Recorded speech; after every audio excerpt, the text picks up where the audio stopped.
প্রিয় একাদশ শ্রেণীর বন্ধুরা, আমি কল্যাণ চলে এসেছি সম্পূর্ণ নতুন একটি ভিডিও নিয়ে তোমাদের জন্য। এই ভিডিওটিতে আমি তোমাদের যে নতুন সিলেবাস চালু হয়েছে সেই সিলেবাসের ফার্স্ট সেমিস্টারে যে সকল প্রশ্নগুলো এমসিকিউ এর আসার মতো রয়েছে পলিটিক্যাল সায়েন্সে, সেই সকল প্রশ্নগুলোর মধ্যে ষষ্ঠ চ্যাপ্টার, যেটা তোমাদের লাস্ট চ্যাপ্টার, সেই লাস্ট চ্যাপ্টারের যে প্রশ্নগুলো আসার সম্ভাবনা খুব বেশি। পর্ষদের নিয়ম অনুসারে তোমাদের এই ষষ্ঠ চ্যাপ্টারটা, লাস্ট চ্যাপ্টার যেটা সংবিধানের বৈশিষ্ট্য যে চ্যাপ্টারটাতে রয়েছে, সেখান থেকে 10 প্রশ্নমান 10 মানে 10টি এমসিকিউ বা শূন্যস্থান বা ম্যাচিং এই জাতীয় কিছু আসার সম্ভাবনা রয়েছে। তো সেই 10টি প্রশ্নের মানের জন্য তোমাদেরকে খুব বেশি নয়, 30 থেকে 35টি প্রশ্ন পড়ে নিলেই হয়ে যাবে। তো আজকের এই ভিডিওটিতে আমি তোমাদের সামনে 20টি প্রশ্নের উত্তর এমসিকিউ আলোচনা করছি, আর বাকি 15টি পরের পার্টে আলোচনা করে দেব। তো চলো আর দেরি না করে শুরু করে দেওয়া যাক আজকের ভিডিওটি।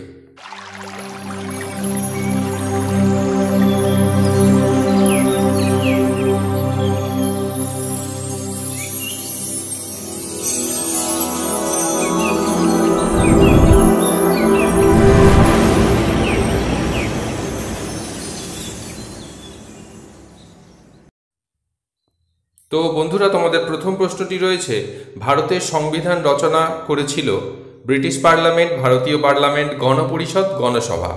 সকলেরই নিশ্চয়ই প্রিপারেশন প্রায় শেষের পথে, উত্তর দিতে পারছো। চলো মিলিয়ে নাও উত্তরের সাথে। উত্তর হচ্ছে গণপরিষদ। আর যদি না জানা থাকে তাহলে মনে রাখো, আমরা যে 20টা প্রশ্ন এই আজকের পর্বে এবং পরের পর্বে আরও 15টি প্রশ্ন, মোট 35টি প্রশ্নের উত্তর আলোচনা করব। সেই কটা পড়ে নিলেই আশা রাখছি তোমার আপকামিং এক্সামে কমন এসে যাবে। চলো 2 নম্বর প্রশ্নটি দেখে নেওয়া যাক। 2 নম্বর প্রশ্নটি রয়েছে, ভারতের সংবিধান গণপরিষদ দ্বারা গৃহীত হয় কবে? এখানে প্রশ্নের 3টে যে অপশন রয়েছে, 4টে। 15ই আগস্ট 1947, 26শে নভেম্বর 1949, 26শে জানুয়ারি 1951, 26শে জানুয়ারি 1950। তো এখানের প্রশ্নটির সঠিক উত্তর হলো 26শে নভেম্বর 1949। পরের প্রশ্নটি রয়েছে, ভারতের সংবিধান কার্যকারী হয় কবে? এখানেও সেম অপশনগুলোই দেওয়া রয়েছে বন্ধুরা। এবার একটা ভালো কথা বলছি যে খেয়াল রাখবে দুটো প্রশ্নের মধ্যে পার্থক্যটা কি। এটাতে রয়েছে গণপরিষদ দ্বারা গৃহীত হয় কবে, আর এটাতে রয়েছে কার্যকারী হয় কবে। আগে গৃহীত, পরে কিন্তু কার্যকারী, এই কথাটা মনে রাখবে। একই প্রশ্নটা দেখতে ভুল করো না, খুব আসার সম্ভাবনা রয়েছে। ভারতের সংবিধান কার্যকারী হয় কবে? এর সঠিক উত্তর হলো 26শে জানুয়ারি 1950। পরে 4 নম্বর প্রশ্নটি রয়েছে, ভারতীয় সংবিধান কি রূপ? এখানে 4টে অপশান রয়েছে, যে সুপরিবর্তনীয়, দুষ্পরিবর্তনীয়, আংশিকভাবে সুপরিবর্তনীয় এবং আংশিকভাবে পরিবর্তনীয়, কঠোরভাবে দুষ্পরিবর্তনীয়। এই কথাগুলোর মানে নিশ্চয়ই তোমরা ওয়াকিবহাল হয়ে গেছো। সুপরিবর্তনীয় মানে সহজেই এই সংবিধানকে চেঞ্জ করা যায়, দুষ্পরিবর্তনীয় মানে যেটাকে চেঞ্জ করা যায় না, আর সিতে রয়েছে আংশিকভাবে সুপরিবর্তনীয় এবং আংশিকভাবে দুষ্পরিবর্তনীয়। এখানে টাইপিং মিস্টেক হয়েছে, ওটা দুষ্পরিবর্তনীয় হবে, মানে কিছুটা পাল্টানো যায়, কিছুটা পাল্টানো যায় না। আর লাস্টেরটা আছে কঠোরভাবে দুষ্পরিবর্তনীয়, মানে পাল্টানো কোনোভাবেই পসিবল নয়। তো এই সবগুলো অপশান দেখে নিশ্চয়ই আন্দাজ লাগাতে পেরেছো যে আমাদের সংবিধান কেমন। কারণ আমাদের সংবিধান মাঝে মধ্যেই সংশোধন করা হয়েছে, যেগুলো ভুল বলে মনে হয়েছে বা যে সকল বিষয় আলোকপাত করা হয়নি বলে মনে হয়েছে, সেই সকল বিষয়গুলো কিন্তু সংশোধিত হয়েছে। সুতরাং আমাদের এই সংবিধানকে বলা যেতে পারে অপশান সি, আংশিকভাবে সুপরিবর্তনীয় এবং আংশিকভাবে দুষ্পরিবর্তনীয়। পরের প্রশ্ন যেটা রয়েছে 5 নম্বরে, সেটা রয়েছে, কোন দেশের সংবিধান অনুসারে ভারতীয় সংবিধানের নির্দেশমূলক নীতিটা যুক্ত করা হয়েছে? মানে এটা কোন দেশ থেকে কপি পেস্ট করা হয়েছে, যদিও কিছু তার মধ্যে সামান্য চেঞ্জেস আছে।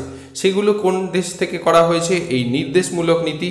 কানাডা, আয়ারল্যান্ড, ব্রিটেন আর মার্কিন যুক্তরাষ্ট্র। 4টে অপশনের মধ্যে সঠিক উত্তর হচ্ছে আয়ারল্যান্ডের থেকে নির্দেশমূলক নীতিটি নেওয়া হয়েছে। এমন আরও 2টো জিনিস রয়েছে। চলো পরের প্রশ্নটা দেখি, যে কোন দেশের সংবিধান অনুসারে ভারতীয় সংবিধানের প্রস্তাবনাকে যুক্ত করা হয়েছে? মানে এটাও অন্য কোনো একটা দেশের দেখে সেই রকমভাবে আমাদের দেশের সংবিধানের মধ্যেও সেই সেকশনটাকে রাখা হয়েছে। কোন সেকশনটা? প্রস্তাবনাটাকে। এখানে কানাডা, ব্রিটেন, মার্কিন যুক্তরাষ্ট্র, আয়ারল্যান্ড, 4টে অপশন রয়েছে। 4টের মধ্যে যেটা সঠিক সেটা হচ্ছে মার্কিন যুক্তরাষ্ট্রের যে সংবিধান রয়েছে সেই সংবিধানের প্রস্তাবনাটা যেমন, সেই রকমভাবে আমাদের দেশেও সংবিধানের প্রস্তাবনাটা আছে। তো পরের প্রশ্ন যেটা সেটা দেখব যে কোন দেশের অনুসারে ভারতের সংবিধানে সংসদীয় ব্যবস্থা গৃহীত হয়েছে। অলরেডি দুটো আমরা দেখে নিয়েছি, একটা হচ্ছে প্রস্তাবনা আর একটা হচ্ছে নির্দেশমূলক নীতি। নির্দেশমূলক নীতি হলে আয়ারল্যান্ড, প্রস্তাবনা হলে মার্কিন যুক্তরাষ্ট্র, আর সংসদীয় যে ব্যবস্থা সেটা কোথাকার। চারটে অপশান, একই অপশান চারটে। সঠিক উত্তর এখানে কেবলমাত্র ফ্রান্সটা এক্সট্রা আছে, তো এখানে সঠিক উত্তর হবে ব্রিটেন থেকে। ব্রিটেনের যে সংসদীয় ব্যবস্থা সেটাকে আমাদের দেশের সংবিধানে গৃহীত হয়েছে। 8 নম্বর প্রশ্নটি রয়েছে ভারতের জন্য একটি খসড়া সংবিধান রচনা করার জন্য একটি খসড়া কমিটি গঠিত হয়েছিল। মানে যারা এই সংবিধানটা লিখবে সেই লেখার যে কমিটিটা, সেই কমিটি কবে গঠিত হয়েছিল? 1947 সালের 15ই আগস্ট, 1947 সালের 14ই আগস্ট, 1947 সালের 29শে আগস্ট, 1947 সালের 20 সেপ্টেম্বর। এখানে সঠিক উত্তর কোনটা হবে চলো দেখে নিই। সঠিক উত্তর অপশান সি, 1947 সালের 29শে আগস্ট। পরের প্রশ্ন যেটা রয়েছে সেটা দেখবো এবার। 9 নম্বর প্রশ্নটি রয়েছে কততম সংবিধান সংশোধনী আইনে ভারতকে একটি সার্বভৌম সমাজতান্ত্রিক ধর্মনিরপেক্ষ গণতান্ত্রিক সাধারণতন্ত্র বলে ঘোষণা করা হয়েছে? বন্ধুরা, এই প্রসঙ্গে একটা ছোট্ট কথা বলি তোমাদের, যে এই সার্বভৌম সমাজতান্ত্রিক দুটো হলো, ধর্মনিরপেক্ষ 3টে, গণতান্ত্রিক 4টে, সাধারণতন্ত্র 5টা। 1 2 3 4 5 এই 5টা টপিক আলাদা আলাদাভাবে একটুখানি নজর দিও, ঠিক আছে? মানে বইতে যেখান থেকে পড়ছো টেক্সট বুকে, সেখানে এই টপিকগুলো আলাদা আলাদাভাবে একটু ভালো করে বোঝার চেষ্টা করো। তো বলা হয়েছে যে এইটাকে ভারতকে এই ধরনের দেশ বলে ঘোষণা করা হলো কবে, কততম সংশোধনে? 42, 43, 44 না 45? এখানে সঠিক উত্তর হবে 42তম সংশোধনে। 10 নম্বর প্রশ্নটি রয়েছে ভারতীয় সংবিধানে কিরূপ শাসন ব্যবস্থা গৃহীত হয়েছে? এখানের প্রশ্নটি সঠিক উত্তর হলো সংসদীয়, আধা রাষ্ট্রপতি শাসিত না শুধু রাষ্ট্রপতি শাসিত? এখানে সঠিক উত্তর হলো সংসদীয় শাসন ব্যবস্থা। তো পরের প্রশ্নগুলো দেখবো আমরা বন্ধুরা। তার আগে যদি চ্যানেলটি ভালো লাগে, প্রশ্ন উত্তরগুলো তোমাদের উপযোগী বলে মনে হয়, তাহলে অবশ্যই চ্যানেলটি সাবস্ক্রাইব করো নতুন হলে, আর তোমার বন্ধুদের সাথে শেয়ার করো। আর সেকেন্ড পার্টটা অবশ্যই এর কয়েকদিনের মধ্যেই, 2-1 দিনের মধ্যেই আমি পোস্ট করে দেবো, তো সেটাও দেখে নিও। তো চলো পরের প্রশ্নটা দেখে নেওয়া যাক। বন্ধুরা, তোমাদের 11 নম্বর প্রশ্নটি রয়েছে ভারতীয় সংবিধানের জনক কাকে বলা হয়? এখানে সঠিক উত্তর কোনটা হবে? সবাই দিতে পেরে গেছো, আর অপশনগুলো বললাম না আমি। সঠিক উত্তরটি হলো B.R. আম্বেদকর। পরের 12 নম্বর প্রশ্নটি রয়েছে ভারতীয় সংবিধানের ব্যাখ্যাকর্তা বা অভিভাবক কে? ভালো করে মনোযোগ সহকারে শোনো, যে ব্যাখ্যাকর্তাও আসতে পারে কোশ্চেনটি অভিভাবক এই হিসাবেও আসতে পারে। তো যাই আসুক, সঠিক উত্তর কোনটা হবে? এখানে রাষ্ট্রপতি, সুপ্রিম কোর্ট, সংসদ ভবন, কেন্দ্রীয় মন্ত্রিসভা আছে। সঠিক উত্তরটি হলো সুপ্রিম কোর্ট। পরের 13 নম্বর প্রশ্নটি রয়েছে ভারতীয় সংবিধানে নাগরিকদের জন্য কয়টি মৌলিক কর্তব্য যুক্ত রয়েছে? এখানে 10, 11, 12, 13 এই কটা রয়েছে মৌলিক কর্তব্য। তো এখানে সঠিক উত্তর কোনটা হবে তো সেটা বলছি। তার আগে বন্ধুরা কমেন্ট সেকশানে জানাও যে মৌলিক কর্তব্যর সাথে সাথে মৌলিক অধিকার, সেই অধিকারগুলো কটি সেটাও জানাও। চলো, সঠিক উত্তর এখানে হবে মৌলিক কর্তব্য এখানে 11টি। পরের প্রশ্ন রয়েছে ভারত কিরূপ নাগরিকত্ব স্বীকৃত হয়েছে? ভারতের যে নাগরিকত্ব সেটা কি ধরনের নাগরিকত্ব? সিটিজেনশিপ। এখানে ভারতে এক নাগরিকত্ব, দ্বি নাগরিকত্ব, বিশ্ব নাগরিকত্ব, বহু নাগরিকত্ব, এই 4টে অপশনের মধ্যে সঠিক উত্তর হলো এক নাগরিকত্ব। অনেকেই সঠিক উত্তর দিয়েছো, অসংখ্য ধন্যবাদ। আর যারা পারলে না তারা মনে রাখো, বারবার বলছি, 30 থেকে 35টি কোশ্চেনের অ্যান্সার যদি ভালো করে পড়ো অবশ্যই কয়েকটা কোশ্চেন কমন পাবে। 10টা প্রশ্ন এই অধ্যায় থেকে তোমাদের ফার্স্ট সেমিস্টার MCQ এর যে এক্সাম হতে চলেছে সেখানে কিন্তু পর্ষদের নিয়ম অনুসারে দেওয়া আছে। সুতরাং চ্যাপ্টারটা ভালো করে করার চেষ্টা করো, খুব একটা বেশি কোশ্চেন নেই, বারবার রিপিট করো। আমাদের এই ভিডিওটা আমরা এমনভাবে বানিয়েছি যাতে তুমি একবার দেখা হয়ে যাওয়ার পরেও পরে যখন মনে হচ্ছে ফ্রি বা অবসর সময় পাচ্ছ, তখন এই ভিডিওটি আবার চালিয়ে পজ করে করে প্রশ্নটা তোমার সামনে আসছে, দেখো সঠিক উত্তরটা দিতে পারছো কিনা, এইভাবেও নিজেকে যাচাই করতে পারো। তো তো চলো পরের 15 নম্বর প্রশ্নটি রয়েছে 1988 খ্রিস্টাব্দে কততম সংবিধান সংশোধনের মাধ্যমে ভারতে ভোটদানের বয়স 21 বছর থেকে কমিয়ে 18 বছর করা হয়েছে? এখানে 42, 44, 61 আর 85 রয়েছে। এখানে সঠিক উত্তর হবে 61তম সংবিধান সংশোধনের মাধ্যমে। পরের প্রশ্ন রয়েছে সর্বজনীন প্রাপ্তবয়স্কের ভোটাধিকার স্বীকৃত হয়েছে সংবিধানের কত নং ধারায়? এখানে যে সঠিক উত্তরটি হবে, এগুলো একটু মনে রাখার বিষয়, মনে রাখতেই হবে, কিছু করার নেই, বারবার অভ্যাস করে মনে রাখবে, অবশ্যই মনে থেকে যাবে। এখানে সঠিক উত্তর হলো 326 নং ধারায়। পরের প্রশ্ন যেটা রয়েছে ভারতের মূল সংবিধানের সর্বশেষ ধারা কত নং, মানে সর্বশেষ ধারা যেটা সেটা কোনটা? এখানে 394, 95, 405 আর 446 আছে। সঠিক উত্তর হলো 395টি ধারা।